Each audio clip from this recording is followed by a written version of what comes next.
Hello everyone, nubkeks here. Welcome back to Nub Raids. Once again, big shout out to Plarium. They've actually given us, the content creators, a little bit of early access here to one of their preview videos. This time we're going to be seeing the Iron Twins Fortress, the new dungeon that's going to be coming to the game.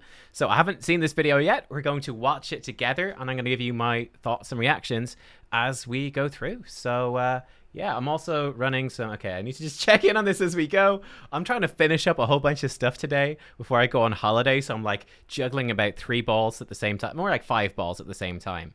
It's, yeah, it's cool. So let's go. Hello, everyone. Check it out. Welcome to another episode of our update preview series. By popular request as well, guys, we're going to watch this at 1.5 times speed. You guys told me not to in the first video. Then on the second video, I turned it back to normal speed. And you guys said it was too slow. So we're 1.5 times speed now. Let me know in today, would you like to see 1.25? 1.75? Maybe 0.5 speed? What is your preferred speed for next time? We can make it happen. We have the technology. The future is truly here. Dedicated to awakening. Our last episode discussed the new mechanics of summoning souls and getting blessings for your champions. Yes. And today, we're delving deep into the Iron Twins Fortress, a new dungeon where you'll earn the soul coins and soul essence needed for awakening. This imposing fortress works a little differently to other dungeons. It's divided into the 4 affinities, with its affinity changing each day. Like with the... I love with, by the way, with the soul coins and all that sort of stuff, we've watched multiple videos now. If you held me up and said, Nubkeks, here's €1,000,000 if you correctly identify each of these new different currencies with the correct name, I wouldn't do it. It's €1,000,000 down the drain right there.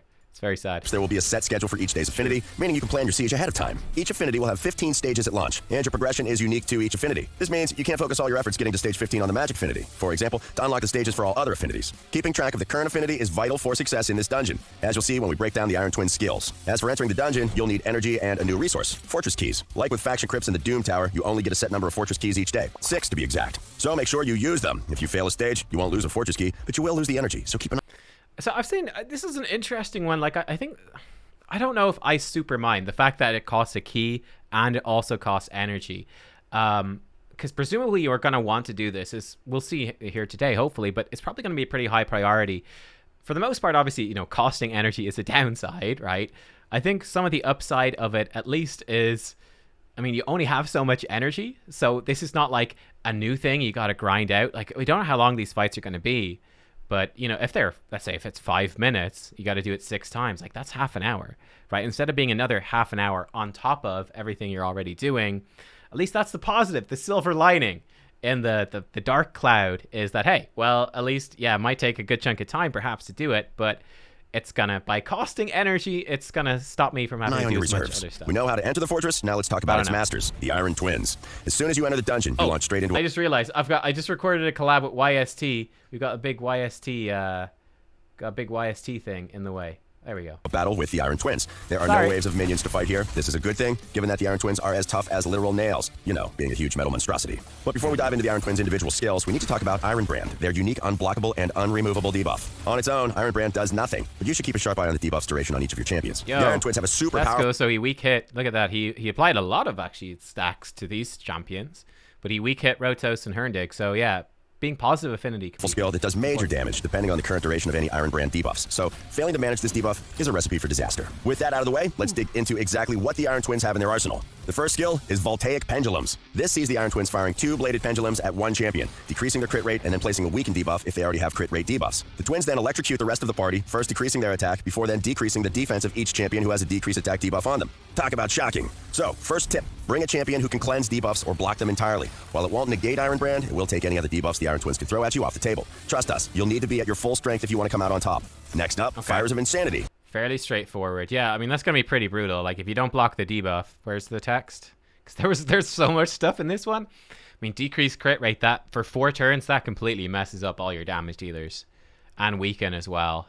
Yeah, that's real bad. After attacking initial target, attacks all other enemies, decrease attack, decrease defense as well. Yeah, so you really want block debuffs. The cleanser is good, but you probably really want block debuffs the Iron Twins can throw at you off the table. Trust us, you'll need to be at your full strength if you want to come out on top. Next up, Fires of Insanity. The Iron Twins scorch your entire party and place Iron Brand debuffs on each champion, with the duration of each Iron Brand dependent on each champion's defense stat. The champion with the highest defense gets 10 turns of Iron Brand. The next highest gets 9, the next gets 8, and so on. If a champion already has an Iron Brand debuff on him, its duration is simply increased by that same number of turns. That's not all. Oh no. Every time the Iron Twins use this skill, their defense stat increases by a set amount for the rest of the battle, with extra increases for every champion with a different affinity to theirs. This is why you need to pay attention to the dungeon's current affinity. Bring champions with the wrong affinities, and you'll make the Iron Twins even stronger. And they'll keep... The interesting thing about that, so you have to match their affinity, but if you're a positive affinity, like in this case, magic affinity versus spirit, you get weak hit. That seems... It's interesting. It must be tuned in such a way that it really incentivizes bringing the same affinity. Because, again, for all of this content in the game, surely you would think the positive affinity is significantly better. The chance to weak hit, you get bonus crit rate. They can't debuff you when it weak hits. Keep getting stronger every time they use this skill. You also need to manage your champion's defense stats, as those with higher stats will receive longer Iron Brand debuffs. Remember, the longer the duration of Iron Brand, the more damage the Iron Twins will do with their super-powered skill, which we're getting to, I promise. There is one silver lining at least. Once the Iron Twins drop below 40% HP, they'll stop using the skill, though getting them to that point is a different story. Okay, skill 3, Ruinous Swath. Ruinous Swath mirrors Fires of Insanity, except this skill applies Iron Brand based on your champion's attack rather than their defense. The champion with the highest attack gets the longest Iron Brand this time. It's the same story with the Iron Twins stat increases. Every time they use this skill, they'll get stronger. But this time, it's their attack that gets boosted rather than their defense. The Twins will also stop using the skill when their HP drops below 40%. Okay, so you have all these Iron Brand debuffs. Let's finally discuss this super-powered skill, which... Okay, before the final... I mean, it's interesting. Do you... I'm just wondering, do you build a team comp specific for that? It seems very difficult, like, to target the attack. It just seems like something that's going to happen, right? Because you're not building most champions with attack. It's just going to be... You know, if you bring in an attack-based nuker, they're going to be the top person with the stacks from that. Doesn't seem like there's much you can do about it. Probably the same thing with defense. It's just going to be the way it is, I guess. Like, I don't know if that targeting stuff is anything that you play around. It just happens. Puts them to use. Enter Doomsday Machine, the Iron Twins' fourth skill. To start, the Iron Twins attack your entire team with 2 AoE hits. The first hit applies or extends any Iron Brand debuffs based on each champion's defense, with the second doing the same but based on attack. Think of it like the 2 previous skills rolled into one. Fortunately, it will increase the duration of Iron Brand by fewer turns. The champion with the highest attack or defense will get 5 turns of Iron Brand, the next highest will get 4, the next highest 3, and you get the picture. But remember, it does this twice, so if one champion has more attack and defense than the rest of your team, they'll receive another 10 turns of Iron Brand. The Iron Twins then fire a devastating laser at your entire team, with the damage of this energy beam increasing based on the duration of each Iron Brand debuff. If that's not scary enough, this searing ray ignores 30% of your champion's defense stat. And it also increases the Iron Twins attack and defense by 4% with each use, plus an extra little bit once again for any champions whose affinity is different to theirs. Holy moly, that's some serious damage. Also, just as a little reminder that Iron Brand cannot be blocked or removed, hopefully now you understand why managing Iron Brand is vital to succeeding in this fight. Otherwise, you'll be sweeping up what remains of your... That seems like it hits really... I mean, it's obviously we don't know what gear they have on. Iron Brand cannot be blocked or removed. But like... Holy, that's some serious damage. Okay, so I guess like Mithrala is actually not full health. That's what I was also, thinking. just as a little reminder that Iron Brand cannot be blocked or removed. Hopefully now you understand why managing Iron Brand is vital to succeeding in this fight. Otherwise, you'll be sweeping up what remains of your champions with a broom. There's still one more weapon in the Iron Twins' arsenal, and that's their passive skill, Retaliatory Launch. Every time their HP drops below a certain threshold, the Twins fire a missile barrage at your whole team, then remove any debuffs from themselves. The Twins will also increase their turn meter by 10% every time one of your champions receives a buff, unless they're under a decreased speed debuff. Similar to other bosses, they are immune to turn meter reduction effects, along with crowd control debuffs like... Hang on. Listen. Turn meter reduction effects, along with crowd control debuffs like stun and... Debuffs? He said it. Passive skill, Retaliatory Launch. Every time their HP drops below a certain threshold, the Twins fire a missile barrage at your whole team, then remove any debuffs from themselves. The Twins will also increase their turn meter by 10% every time one of your champions receives a buff, unless they're under a decreased speed debuff. Debuff! He said debuff! He said it. Okay, that's interesting. So decreased speed is really important. But to other bosses, they are immune to turn meter reduction effects, along with crowd control debuffs like stun and freeze. They also take less and less damage from multi-hit skills. That armor's not made of normal iron, we'll tell you that much. So what's the best way to send this killing machine to the scrap heap? Well, he said First, less damage you'll need to from build separate teams for each affinity. The more champions with differing affinities, the stronger the Iron Twins will get from many of its skills. So aim for single affinity teams where you can. Second, resistance is your friend. While Iron Brand can't be blocked or removed, it can be resisted. So load your champions up with high resistance artifacts to blunt the power of Doomsday Machine. Third, while healing is important to survive the Twins' onslaught, be mindful of buffs. Okay, that makes it so much easier. I really think they're trying to push resistance in a big way. Like, resistance is insane for Hydra. Being able to resist all the poisons that provokes. Just having your champions built with just good resistance and bringing decreased accuracy or increased resistance is absolutely massive. This could be quite cool. Like, if increased resistance plays a big role for this boss for a lot of players, that opens up, especially if you're progressing through and you don't have a good Great Hall, you don't have the ability to build super high resistance on your champions like I do, you know, these increased resistance champions like, you know, Raf Matab and all that, or like Nari the Lucky was the fusion recently. He puts decreased accuracy. That's really helpful for you. Okay, that's cool. But yeah, that's probably the easiest way to deal with it. Resistance auras are going to be really strong as well, like Eurost. Unless you've placed the decreased speed debuff on the twins, they'll increase their turn meter every time your champion receives a buff, meaning they're closer to taking you out. Fourth, and most importantly, focus on hitting hard and hitting fast. With the twins' attack and defense constantly ticking up, they will overpower you if you let them kick into overdrive. Don't bother with multi-hit skills either. Single-hit nukes are your best countermeasure for toppling this devastating duo. We can't wait to see what ironclad strategies you all employ to take on this new dungeon. We hope this video was useful. Make sure to hit like, check out our previous Awakening preview, and subscribe for more. Very cool. Very interesting. Oh man, I forgot to send my Doom Tower runs. Like, definitely the champions that stand out as good. I mean, you gotta say, like, Brogni, surely, regardless of affinity, Brogni's gotta be one of the go-tos, right? That block debuffs, the shield keeping you alive, reflecting damage from the shield healing you. He has, it's only Doom Tower resistance aura. That's a bit of a bummer, but he's got exceptional base resistance. Brogni definitely stands out as being a very, very, very good. Yeah, I wonder who else is going to stand out. I definitely think the ally protection champions, like they did show like Kyoku in there. I think she's going to be a good one, right? Coming in with the ally protection for your team. That's going to be huge for keeping you alive. Very, very good. We're going to have to look into it as well, like really good decreased speed champs and accessible ones. You're going to need that decreased speed up.